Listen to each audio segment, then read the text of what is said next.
Amados irmãos, a paz do Senhor Jesus Cristo, aqui é o pastor Hélio Ornelas, pastor da Igreja Metodista Pentecostal no Morro da Carolina, no Jacatiano do Caxias, congregação Jardim Santa Marta, Belfor Roxo, congregação Nova Campinas do Caxias, para ministrar mais uma aula da Escola Bíblica Dominical. Nós utilizamos a revista Lições Bíblicas, classe de adultos, da CPAD, estamos no terceiro trimestre de 2024, o assunto desse trimestre é o Deus que governa o mundo e cuida da família, os ensinamentos divinos dos livros de Ruth e Esther para a nossa geração. E hoje vamos ministrar a lição 12, a penúltima lição desse trimestre, para a glória de Deus. O título dessa lição é O Banquete de Esther, Denúncia e Livramento. Texto áureo. Como ribeiro de águas, assim é o coração do rei na mão do Senhor, e tudo quanto quer o inclina. Provérbio 21. Verdade prática é: devemos reconhecer as autoridades humanas, mas não podemos atribuir-lhes um poder acima do que elas têm. Há um Deus no céu. É uma coisa que eu vou falar aqui, né? A nossa verdade prática tem sido bem profundas nessas últimas lições. Essas sempre são, mas a verdade prática dessas últimas lições tem muito a ver ali com aquele texto, com aquele estudo daquele dia, né? A leitura bíblica em classe, Esther 7, do 1 ao 10. Vindo, pois, o rei com Amã para beber com a rainha Esther, disse também o rei a Esther, no segundo dia, no banquete do vinho: qual é a tua petição, rainha Esther? E se te dará. E qual é o teu requerimento? Até metade do reino se fará. Então respondeu a rainha Esther e disse: se, ó rei, achei graça aos teus olhos, e se bem parecer ao rei, desse a minha vida como minha petição, e meu povo como meu requerimento. Porque estamos vendidos, eu e meu povo, para nos destruírem, matarem e lançarem a perder. Se ainda por servos e por servos nos vendessem, calar-me-ia, ainda que o opressor não recompensaria a perda do rei. Então falou o rei Assuero e disse à rainha Esther: quem é esse? Onde está esse cujo coração o instigou a fazer assim? E disse Esther: o homem, o opressor e o inimigo é este mau Amã. Então Amã se perturbou perante o rei e a rainha.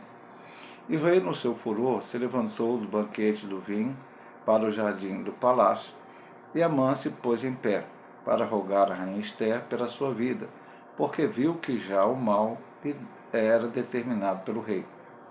Tornando, pois, o rei ao jardim do palácio, à casa do banquete do vinho, Amã tinha caído prostrado sobre o leito em que estava Esther.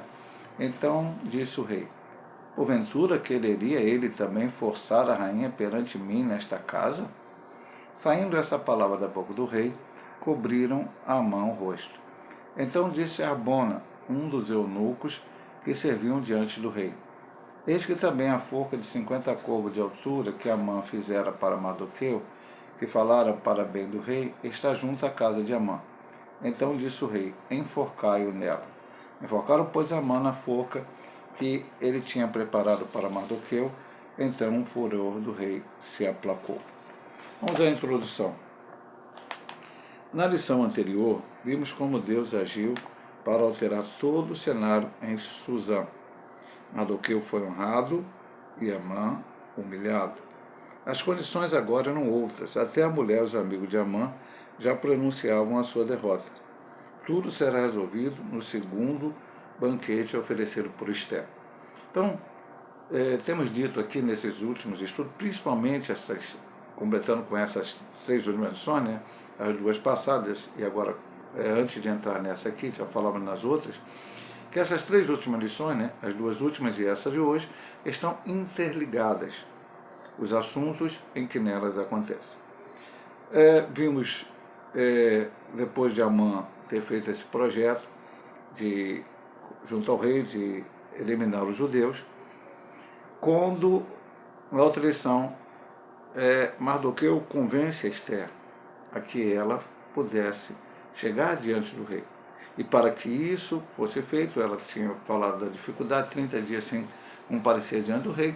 Então, eles entraram em jejum. Ela, Esther, as suas moças, o povo judeu de Susã e Mardoqueu. E depois desses 3 dias, ela disse: vou à presença do rei, se perecer, pereci, que dependia do rei colocar o cetro em direção a ela.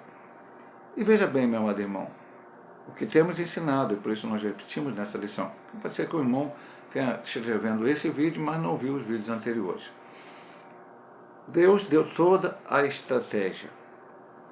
E a primeira coisa que aconteceu quando ela chegou diante do rei, o rei colocou o cetro em sua direção, foi que ela pediu ao rei que ela faria um banquete para o rei, queria a presença de Amã, e que lá ela falaria o que ela pediria. Então ela não pediu diretamente ao rei o que ela queria naquela hora, porque isso era um plano de Deus.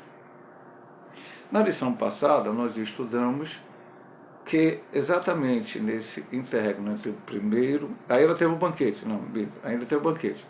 Então o rei chegou, ela falou assim, rei, não vou pedir hoje não, eu vou fazer um outro banquete amanhã, e o rei vem, Amã também, e aí eu falo o que eu quero, que é o que nós vamos estudar hoje.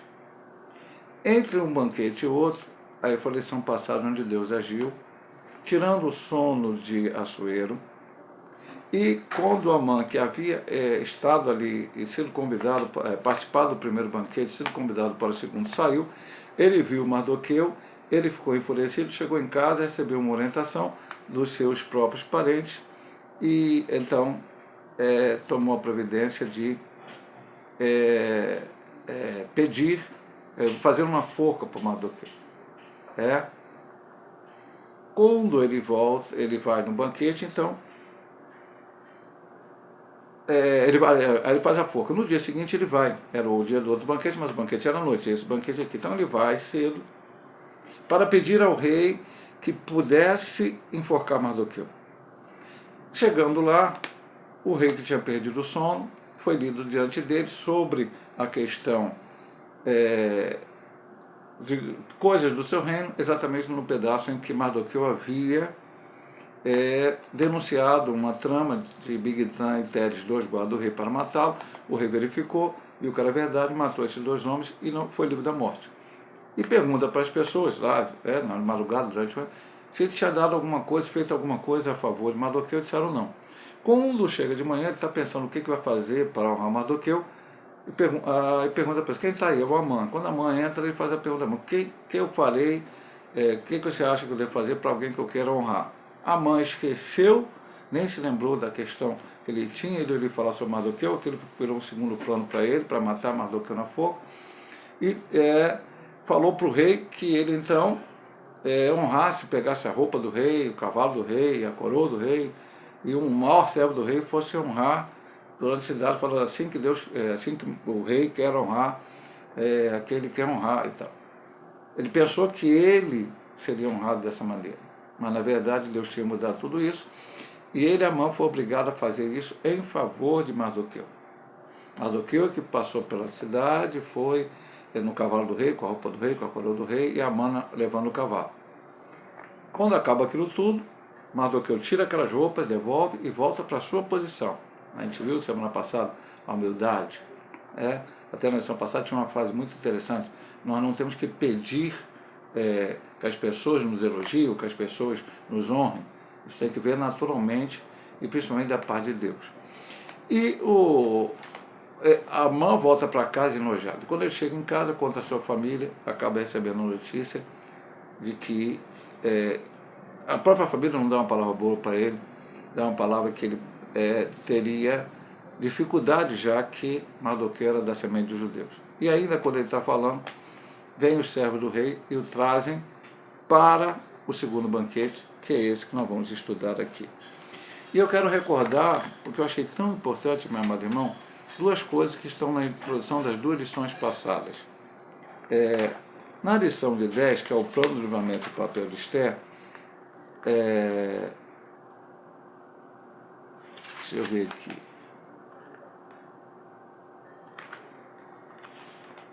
Não vou, eu vou ler da lição 11 aqui.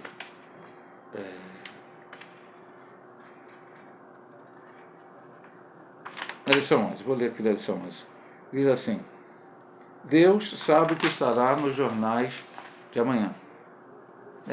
E na lição 10, eu vou falar de cabeça, o que vai acontecer no outro dia, né? As pessoas tramaram um plano, duas pessoas pensaram diferente sobre Mardoqueu, mas quem estava no controle era Deus. E aqui nós vamos ver exatamente Deus agindo. A Deus já havia agido na lição passada para honrar Mardoqueu. E agora vamos ver o livramento. Vamos lá. Diz, ponto 1. O banquete e a denúncia. A instabilidade de Amã é a subdivisão 1. O dia foi terrível para Amã. Cedo saiu de casa, determinado a conseguir o rei a ordem de enforcamento de Mardoqueu. Durante o dia serviu de guia para o cavalo que transportou esses afetos judeus para a rua de Suzã. Em casa, enquanto ouviu uma sentença totalmente desfavorável, chegaram os servos do rei para levar apressadamente ao banquete preparado por Esther. A mãe estava certamente muito perturbada. Ir a um banquete naquelas circunstâncias deve ser muito desconfortável. Amã não conseguiu nem se preparar. Amã, como era orgulhoso, Amã, como era soberbo, Amã certamente deveria querer colocar a sua melhor roupa, porque era um convite de um banquete da rainha. Pensa que nós sabemos a história. Você está vendo a história já completa.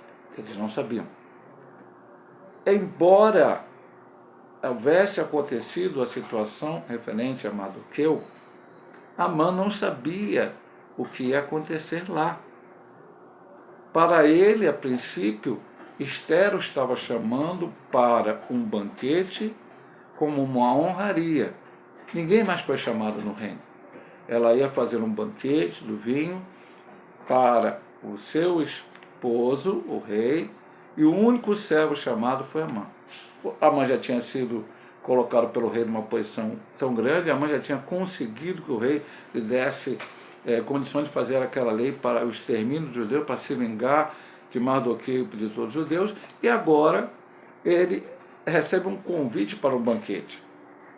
A situação estava desagradável. Realmente concordo com o autor da lição, que o ideal para ele foi que tivesse acontecido como ele planejou. Mas a Bíblia diz que, Provérbios 16, 9, o coração do homem faz plano, mas a resposta certa vem do lado do Senhor, embora, lógico, a aplicação desse versículo seria um pouco diferente para esse ponto, mas colocando de certa forma para entender. Então, ele planejou uma coisa. Então, o que seria melhor para ele? Ele teria tido ido lá de manhã, nesse mesmo dia aqui que aconteceu o banquete, chegado diante do rei, o rei chegado e falado para ele, olha, o que você quer? Eu quero que Mardoqueu morra. Provavelmente o rei daria essa condição a ele, porque o rei já tinha dado uma condição, fez uma forca, Mardoqueu não sei, enfim, ele faria lá o seu argumento, a gente não sabe como ele argumentaria, da outra vez ele argumentou, não sabemos como seria dessa vez, porque nem houve argumento. E Mardoqueu enforcado, ele feliz da vida, iria para casa, comemoraria com a sua família, e depois voltaria para o banquete, para ainda usufruir dessa benesse de estar num banquete junto à rainha e o rei. Mas não foi assim que aconteceu. Ele não pediu a morte de Mardoqueu, não teve condições de pedir, porque, na verdade, quando ele ia falar isso, o rei fez a pergunta, ele respondeu, e o que o rei mandou era honrar Mardoqueu. Nem que ele quisesse dizer, rei, tá bom, vamos lá, honra Mardoqueu e depois eu quero que enfoque. Ele não tinha mais como ele pedir isso. O rei queria honrar Mardoqueu, não matar Mardoqueu, não ser contra Mardoqueu. Mardoqueu tinha feito algo positivo para o rei. E aí, Deus está agindo e mudando. Aí nós vamos ver vários detalhes nessa lição, muito importante. Agora vamos, banquete do vinho. O banquete para o qual Esther convidou a Suera é chamado de banquete do vinho. O contexto é o reino da Pérsia, no qual, assim como nós, demais reinos pagãos de toda a história, o uso do vinho era comum nas festas e banquetes. O Antigo Testamento é enfático contra os seus terríveis males. Aí ele cita, vamos lá, o Antigo Testamento fala mal contra o uso do vinho. Gênesis 9, a gente sabe que é o caso de Noé, que tomou vinho, se bebedou, aconteceu um problema de seu filho Venu, e depois ele amaldiçoou o seu neto.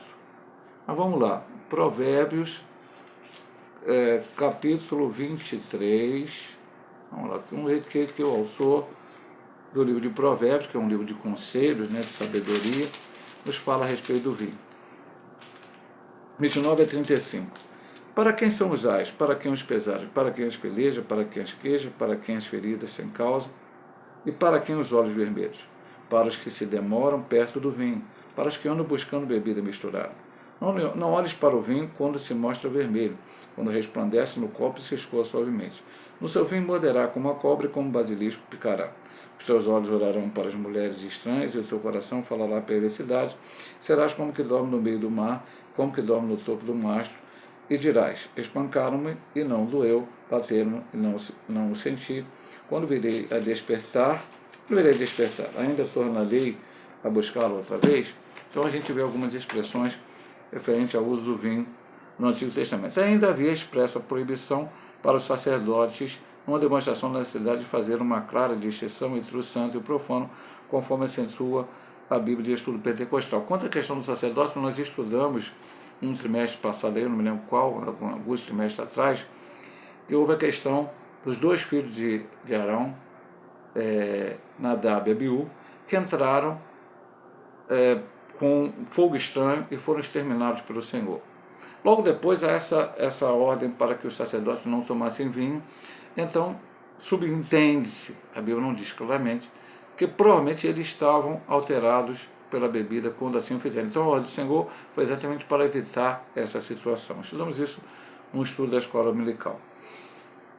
A abstinência total do vinho era condição para o voto do nazireado, números 6, 2 a 4. Também coisa muito importante. Nazireu de Deus. Um dos problemas de Sansão foi esse. Ele tinha um voto nazireado, mas parece que uma das coisas que ele quebrou foi também tomando vinho. E todo nazireu não podia tomar vinho. Além disso, o texto veterotestamentário do Antigo Testamento ressalta o belíssimo exemplo dos recabitas que se abstiveram totalmente do vinho e foram honrados por Deus. Jeremias 35, 6 a 19, quando Jeremias escreve na época do cativeiro, antes do cativeiro. Então Deus, para dar um exemplo, aquele povo, o seu povo, ele chama Jonadab, filho de Recabe, Recabitas era filho de Recabe, que eles tinham umas regras próprias deles, que Recabe deixou ele não tomasse vinho. Então ele botou taça de vinho e foi dar e falou, não bebemos vinho, nem moramos em cidade, moramos em cabanas, mas agora, por causa do seco Nabucodonosor, nós estamos aqui. E Deus então usa Jeremias e falando que ele, pela fidelidade dos Recabitas, ia livrá-los de toda aquela situação. Não só por não tomar vinho, mas pela fidelidade deles. No Novo Testamento, ensina de não se embriagar com vinho, mas encher-se do Espírito. Devemos fugir de toda a aparência do mal e nos abster totalmente de tudo que não convém aos santos, com o primeiro Tessalonicenses 5:22, abstemos do mal, 1 Coríntios 6, 10, 12, todas as coisas me são lícitas, mas nem todas convêm, todas as coisas me são lícitas, mas nem todas edificam, 1 Pedro 1,15. Por que o autor está colocando esta colocação aqui? Parece fora do contexto da lição. Esther era judia, e aqui ela fez uma festa do vinho, o rei tomou vinho, Amã tomou vinho, provavelmente ela também tomou vinho. E alguém vem dizer, então, pastor, então não tem problema nenhum tomar vinho. Por que no caso aqui, é uma lição da Assembleia de Deus? Normalmente, as Assembleias de Deus, se não todos, mas a maioria, dá a orientação aos seus membros a que tenham abstinência total, não bebam bebida alcoólica. Nós, da Metodista Pentecostal, temos a mesma ideia. Nossa ideia não é fixada no que a Assembleia de Deus ensina, é fixada no que nós entendemos do que a Bíblia ensina. Eu ensino sempre isso. Pastor, pode-se beber socialmente?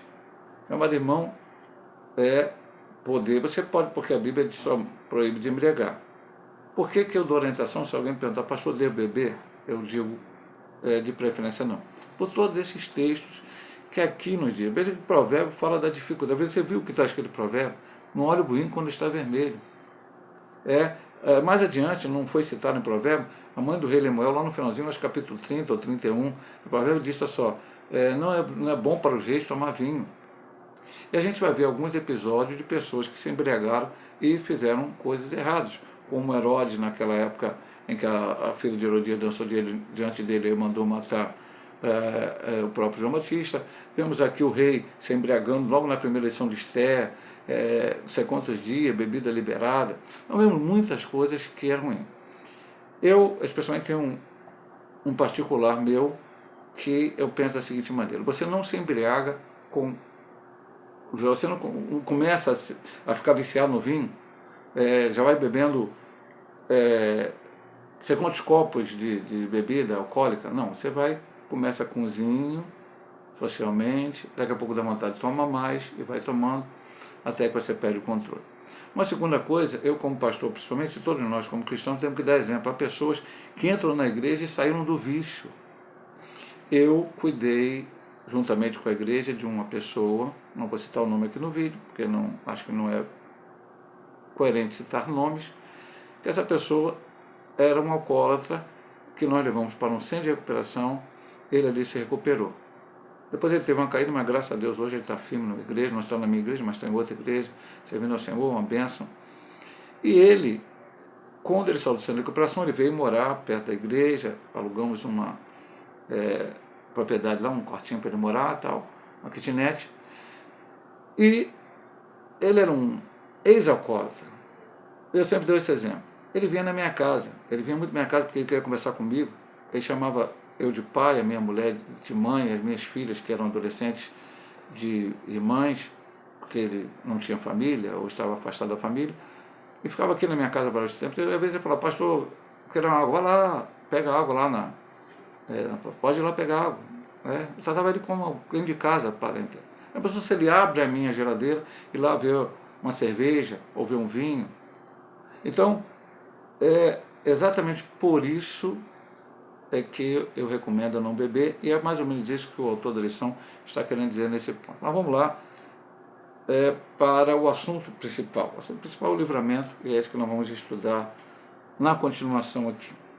Qual é a tua petição? É a pergunta de Assuero para Esther. Assuero estava mesmo determinada a saber o que inquietava a rainha, a fim de atendê-lo. O fato de Esther comparecer em sua presença correndo risco de morte e no primeiro banquete ter mantido suspense contra o que lhe afligia, deve ter levado Assuero a suspeitar que algo muito grave estava acontecendo. Daí sua prontidão novamente a inquirir: qual é a tua petição, rainha Esther? Qual é o teu requerimento? Até metade do reino se fará. A essa altura, talvez o coração da rainha estivesse acelerado. Ela estava diante do rei e do algoz dos judeus e teria que ser firme em sua declaração. Esther se revelou uma mulher forte e decidida, denunciando o mal Amã. A mulher virtuosa sabe abrir a boca com sabedoria sem perder a compostura, como diz Provérbios 31, 26, um texto bastante interessante, conhecido da mulher virtuosa. Então, vamos lá. É interessante a maneira como ele pensa aqui. A rainha se arriscou. Ela sabia disso, ela falou isso para Mardoqueu, que ela ia se arriscar, mas o rei sabia disso. Que qualquer pessoa que chegasse lá, se ele tivesse mau humor, não botasse sociedade, morreria. E poderia ter acontecido com Esther. Então, para Esther fazer isso, para Esther ir na presença dele sem ser chamada, era algo muito importante que ela precisava. Ela não iria para o rei, eu quero um vestido amarelo novo para a minha coleção. Eu quero um brinco de ouro. Rei, eu quero o dia da rainha lá no spa. Não ia arriscar a vida dela para pedir isso ao rei. Era algo muito mais importante. E aí ela não pede, ela pede para o primeiro banquete, e no primeiro banquete ela pede para um segundo banquete. Então o rei certamente ele estava curioso, ele estava querendo saber, ele começa então a falar com ela, pensando: o que você quer? Até metade do reino te dou, fala, praticamente assim, vamos dizer, fala logo o que você quer. Assim, num português, desembucha, né? Fala logo, quero saber o que está acontecendo. Mas aqui diz, tudo isso o rei não sabia, mas Esther certamente tinha esse entendimento. Tudo estava acontecendo naquela hora porque havia uma direção de Deus. O que aconteceu no dia anterior contribuiria para o que agora a petição dela, olha, nem no dia anterior, né? No dia anterior, na noite anterior, foi o rei estar sem sono. E na manhã daquele dia, o rei mandar honrar Mardoqueu, e agora a situação estava se invertendo. Então, estaria muito mais propício para ela falar para o rei aquilo que ela precisava falar. Como ele diz aqui, a mulher virtuosa sabe abrir a boca com sabedoria sem perder a sua compostura. Não chegou lá gritando com o rei, falando horrores do rei, porque o rei que assinou o decreto, né? A mãe pediu, mas ele que assinou. Mas ela foi com sabedoria para resolver o problema. Agora, a fúria do rei contra a injustiça é o ponto 2. A revelação do plano, subdivisão 1. Esther detalhou ao rei o que havia acontecido. O que ela queria era a preservação de sua vida e da de seu povo, os judeus. Porque estamos vendidos, eu e meu povo, para os destruírem, matarem e lançarem a perder. Esther fez ver ao rei o absurdo do plano, que visava o extermínio de toda uma raça, nada comparável a uma venda como escravos aos servos, que não era incomum na época. Se fosse isso, Esther disse que não incomodaria o rei. Então, ela foi até humilde diante do rei. Rei, olha só, depois nós vamos ver aqui que vai se tocar nisso. É a primeira vez, até então ninguém sabia que ela era judia. Então ela revela agora que ela era judia. Meu povo, vamos ser destruídos. E ela mostra humildade dizendo assim, se ainda nos fosse vender, ele diz aqui que era normal isso. José foi vendido, lógico que foi uma pessoa só. Mas havia se um povo enfraquecesse, podia acontecer essa questão. Então, são escravos. Vamos vender esse grupo de pessoas aqui para outra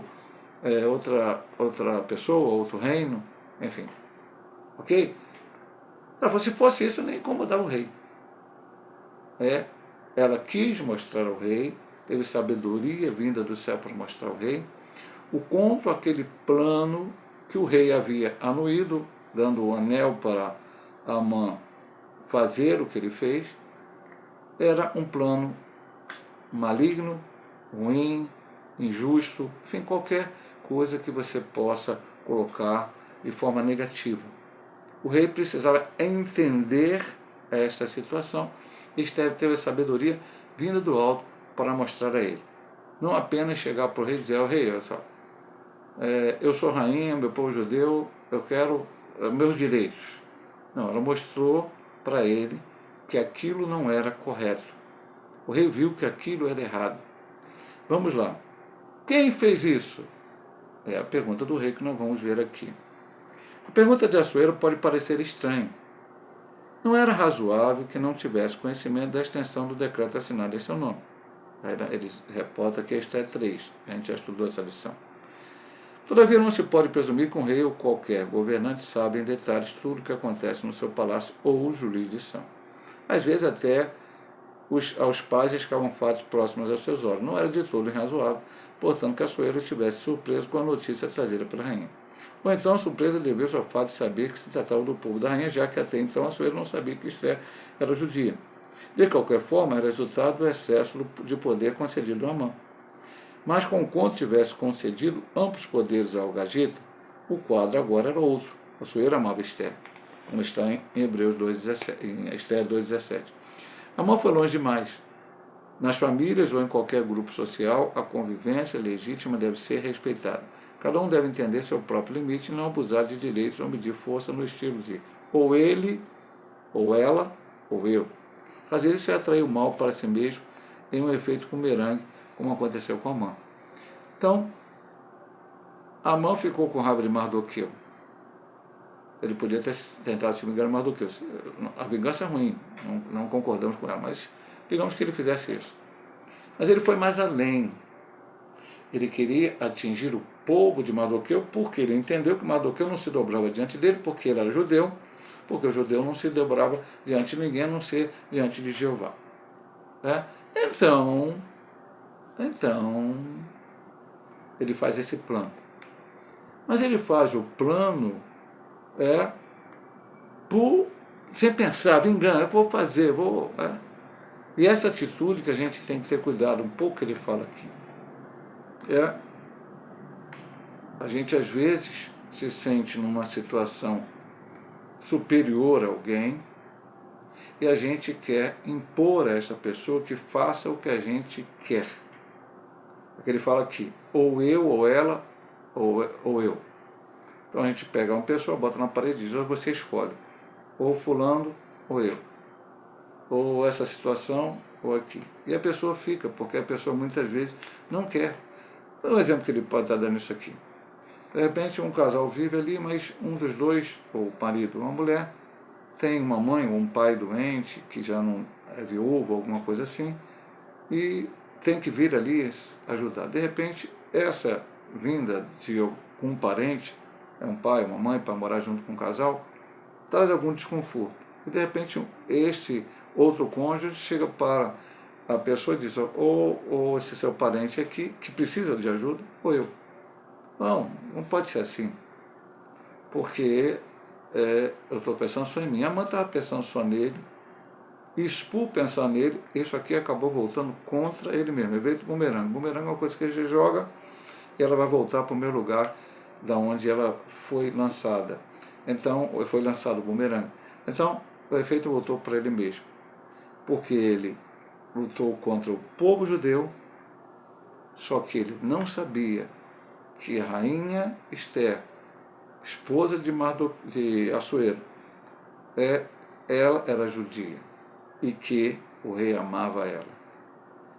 Qualquer momento que o rei soubesse disso, isso voltaria contra ele. Então ele foi intempestivo na hora de tomar a decisão. A resposta não veio a cavalo, rapidamente, demorou-se um pouco, lógico. A gente está estudando aqui, né? Houve a notícia, Mardoqueu chega, 3 dias de oração, depois Esther vai, a gente não sabe quantos dias levou, desde que o decreto saiu até que Esther pudesse fazer esse banquete para falar com o rei. Nós sabemos que alguns dias se sucederam, mas aí a situação voltou contrária a ele. Vamos agora para a terrível reação do rei. É provável que a consciência de Assuero tenha sido ativada. Ele, nesse ponto aqui, comentou, né, porque o Assuero ficou meio espantado. Provavelmente porque ele não sabia que Esther, ficou a segunda parte que ele falou. Ele sabia que ele tinha feito um decreto, que ele tinha mandado a mão fazer. Só que ele não sabia que esse decreto ia ser contra a própria rainha, a esposa dele. Ele amava ela. É provável que a consciência de Assuero tenha sido ativada quando ele entendeu o tamanho da justiça feita aos judeus, povo da sua rainha. Com toda firmeza, Esther respondeu ao rei cara a cara com Amã. O homem opressor e o inimigo é este Amã. Veja bem, o homem, o opressor e o inimigo. Deus nos capacita no momento certo a erguer a voz em favor dos que não podem se defender. Provérbios 31:8. Esther não agiu de forma temerária ou precipitada. Não instigou motim ou qualquer expediente violento, confiando em sua própria força. 2 Coríntios 10:4. Manteve sua confiança em Deus e soube agir na hora certa, no lugar certo e da maneira certa. Assuero ficou tão furioso que se levantou do banquete e foi para o jardim do palácio. A essa altura, Amã já estava apavorado. A reação que teve foi se lançar sobre o assento de Esther, rogando-lhe misericórdia. A situação ficou ainda pior. O rei voltou do jardim e viu Amã prostrado sobre o divã da rainha e fez uma péssima interpretação da cena. Amã estaria querendo desonrar a rainha diante do próprio rei? Então veja bem, amado irmão, coisa importantíssima aqui neste ponto que eu achei. Assuero foi despertado, teve consciência de que aquilo que ele autorizou Amã fazer, aquela lei, era injusta, não foi correta. E agora ele se desperta para isso. E ele diz uma coisa, que ela diz para ele, que é a mãe que fez isso, ele diz uma coisa aqui que eu achei muito interessante. Esther não agiu de forma temerária ou precipitada. Nós estamos falando de chegar na presença do rei e fazer a petição. Não instigou um motim ou qualquer expediente violento, confiando na sua própria força. Então, vamos aqui fazer ilações. Quando Mardoqueu chegou para ele e falou, vai e tal, ela podia chegar para o Mardoqueu e falar, Mardoqueu, vamos fazer uma greve geral. Você não, imagina aí, não é uma coisa que vai abalar Suzã aqui, para chamar a atenção do rei, para que essa coisa mude esse decreto. Vamos aqui fazer uma algazarra, vamos fazer um quebra-quebra, vamos fazer um protesto generalizado. Isso aí no mundo é normal, meu amado irmão. As pessoas do mundo fazem isso. Você vê aí no noticiário. Pessoas acontece aí, alguém morre numa comunidade, aí vem o pessoal para o meio da rua, quebra ônibus, quebra isso, quebra aquilo, enfim, várias situações. Isso é a situação de pessoas que não têm Jesus no coração. Pelo menos deve ser, né? Os que têm Jesus não devem fazer isso. Os que têm Jesus, os que têm o Senhor como seu Salvador, confiam nele, eles vão pedir a direção de Deus para Deus agir. Ela não instigou botim, rebelião, guerra, quebra-quebra. Ela falou em jejum de 3 dias, para ela também jejuou. Não adianta eu chegar como pastor e falar, igreja, jejue, para Deus dar vitória ao nosso povo. Eu mesmo não jejuar, eu mesmo não orar, eu mesmo não ler Bíblia, eu mesmo não se portar, estar na casa do Senhor. Então, a Esther era líder ali naquele momento para fazer, ela que ia diante de Assuero, mas ela jejuou também com as suas moças, os judeus, e aí Deus deu a direção. E aí, como falamos no início da lição, primeiro banquete, nada. Deus agiu naquela madrugada, outro dia outro banquete, aí sim ela faz a petição, mas aí já com um outro contorno da situação para que houvesse essa defesa. O rei saiu na hora que soube que Amã era, ele estava revoltado, foi para fora. Quando ele volta, o Amã, desesperado, sabendo que o mal já havia sobre ele, porque ele descobriu agora que a rainha era judia, que ele estava lutando contra Mardoqueu, contra o povo judeu, ele não sabia ali, provavelmente que ela era filha adotiva de Mardoqueu, ela não disse isso. Ela apenas disse que ela era judia, e o povo, agora ele está vendo que ele estava lutando contra a própria rainha. E agora o que fazer? Então, agora só a rainha, para ele pedir misericórdia à rainha, para a rainha chegar diante do rei e falar, não, por favor, perdoe ele aí, não faça nenhum mal a ele, não, enfim, o mínimo possível, porque ele já sabia que provavelmente até o que aconteceria que é a sua própria morte. Mas nessa questão, depois eu dei um subsídio interessante, ele tropeçou, se você for ler na Bíblia, eu vou até aqui abrir o texto, né? Eu acho que está na própria leitura, mas eu vou abrir na Bíblia aqui. É interessantíssimo essa coisa, e o autor desse subsídio falou uma coisa interessante, né? Então está aqui, né? Perdão, abriu. Eu fui abrir Esther, abri em Esdras aqui, já ia até ler. Vamos lá. Capítulo 7.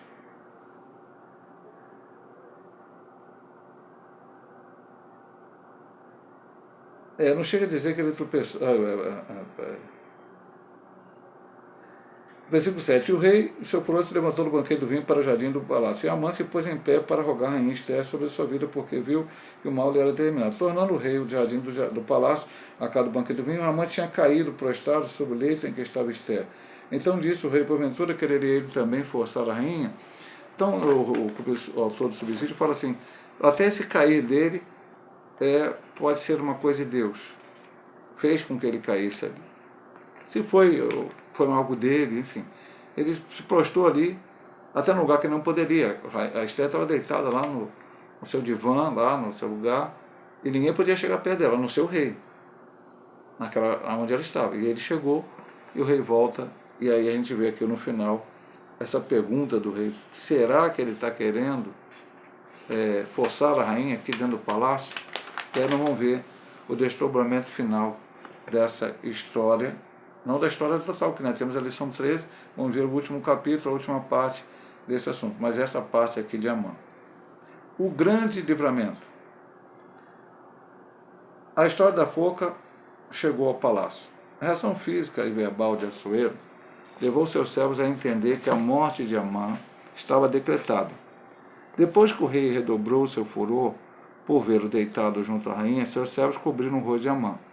A história da foca preparada no dia anterior já havia chegado ao palácio. Nada ficou oculto. Nada ficou oculto, pastor? Tem certeza? Vamos lá. Hoje eu estou tendo poucos versículos bíblicos. Eu sempre falo para os irmãos que isso aqui é um estudo bíblico. O autor da lição cita alguns versículos e você precisa ir. Eventualmente você pode pegar até um versículo e de repente esse versículo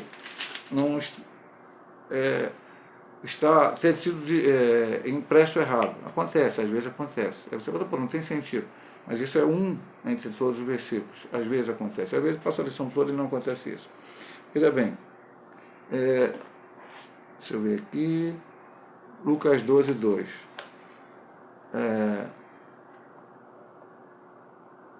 Mas nada há encoberto que não haja de ser descoberto, nem oculto que não haja de ser sabido.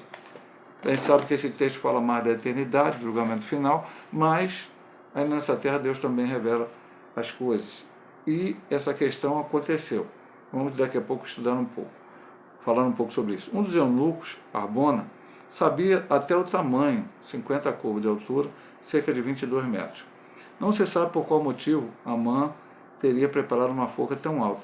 Seria para promover um espetáculo público? Não sabemos. Então, veja bem, uma forca de 50 côvados, 22 metros de altura. Para botar o Mardoqueu lá, e o Amã depois foi colocado, precisava de sei lá, uma escada muito grande, não sei nem como é que seria isso, para chegar lá em cima, para matar a pessoa, talvez um espetáculo público. Bom, mas vamos lá.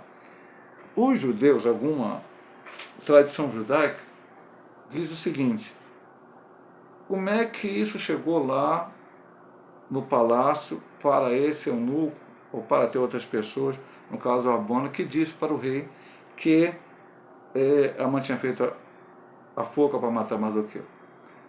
Foi que, lembra que os eunucos foram buscar Amã, que estava se demorando para este banquete? E lógico, uma forca junto à casa de Amã, de 50 côvados, 22 metros de altura, chamou a atenção desses eunucos.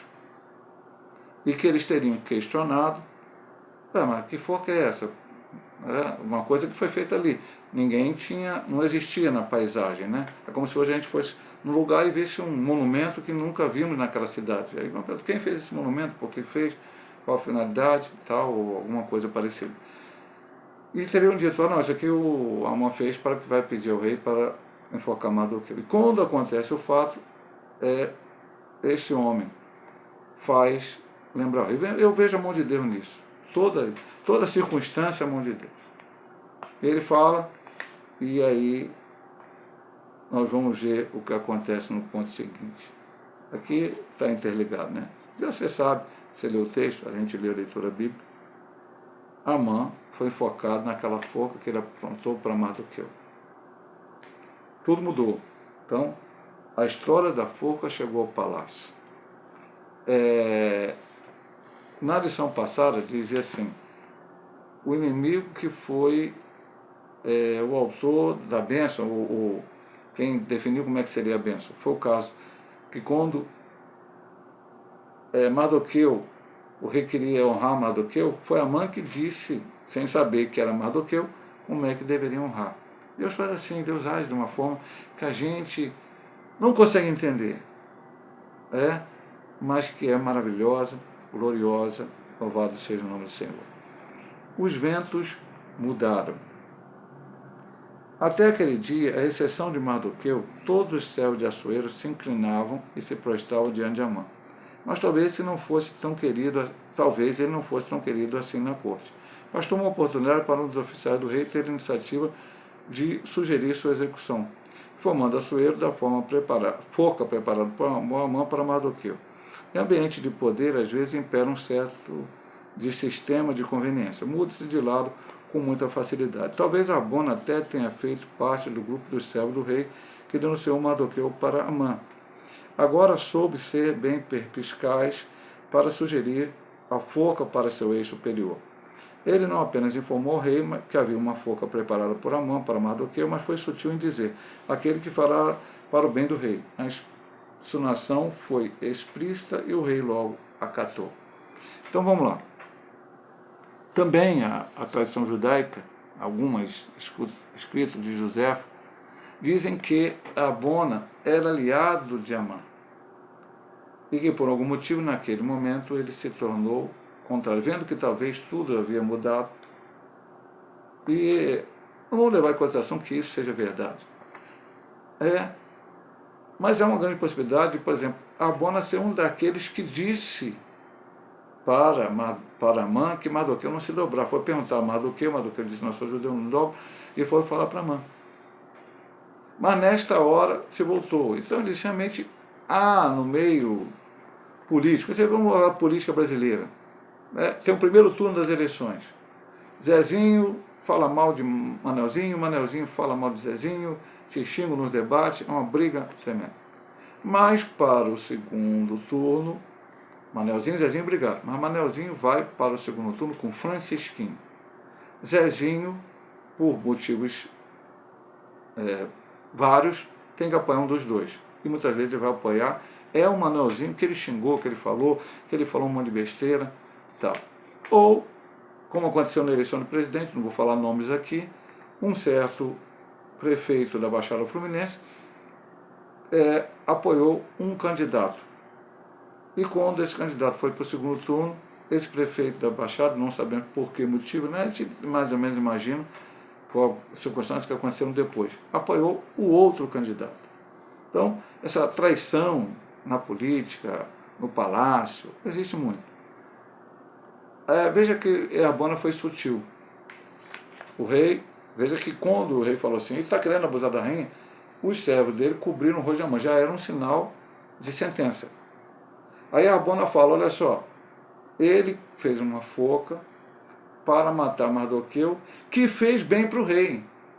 Tipo assim, olha só, ele estava tentando matar um cara que é legal contigo e você, tipo assim, o que tu vai fazer? Entendeu? Ele estava meio que sugerindo, mata ele na forca. Tu não quer matar ele? Mata ele na forca que ele preparou mais Mardoqueu. Quase uma sugestão, né? Mas eu vejo também, mão de Deus e tudo, meu amado irmão. Veja, pastor, mas hoje nós estamos no Novo Testamento, temos que desejar a morte das pessoas, ou querer a morte das pessoas, ou pedir a morte das pessoas do nosso inimigo. Não.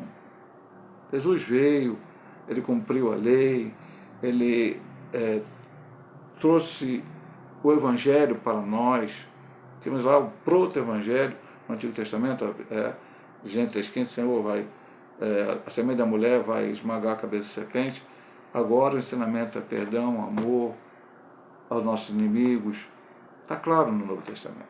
Senão você vai pegar isso aqui e vai dizer, não, ou então eu tenho que pedir a morte do meu inimigo. Não, tem gente que pede para Deus matar alguém. Não, isso somos totalmente contra.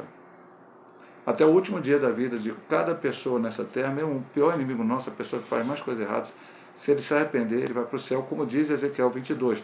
Se o justo fizer a justiça a vida toda e no final se desviar, vai perder a sua salvação. Se o ímpio fizer o erro a vida toda e no final ele se converter, ele será salvo.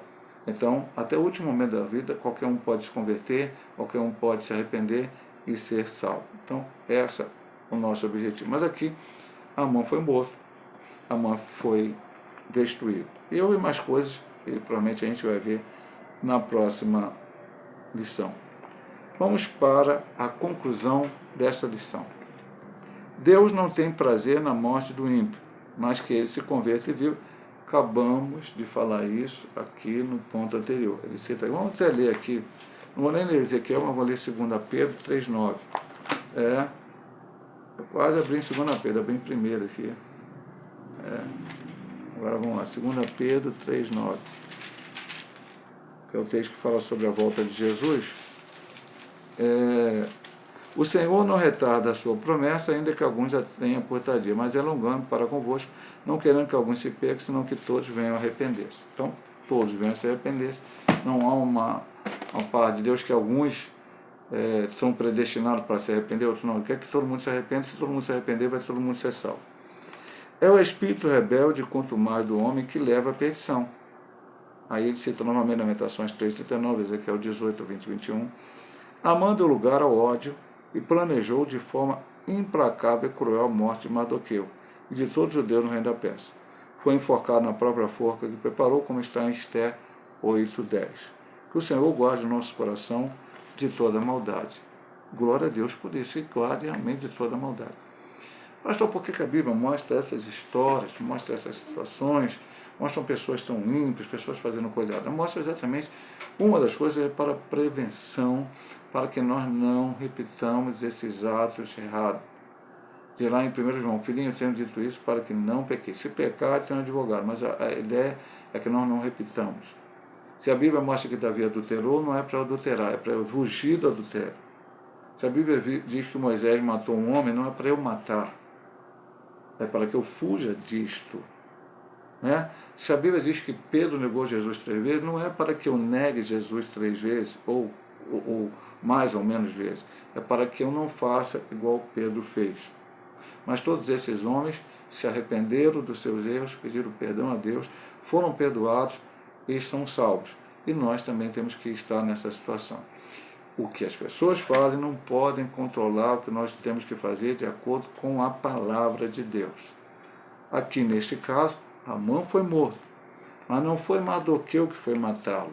Não foi Mardoqueu que sugeriu a sua morte, mas foi o rei, por aquelas circunstâncias, que ele acabou pagando o efeito bumerangue que ele diz aqui nesta lição. Deus possa abençoar os amados irmãos, e se Deus assim nos permitir, semana que vem estaremos ministrando mais uma aula, que é a última aula desse trimestre, Esther, a portadora das boas novas. Eu estou até sentindo saudade, gostei muito de estudar essas lições sobre Ruth e Esther, muito interessante, aprendemos muitas coisas nesse trimestre. Que Deus abençoe a todos, em nome de Jesus.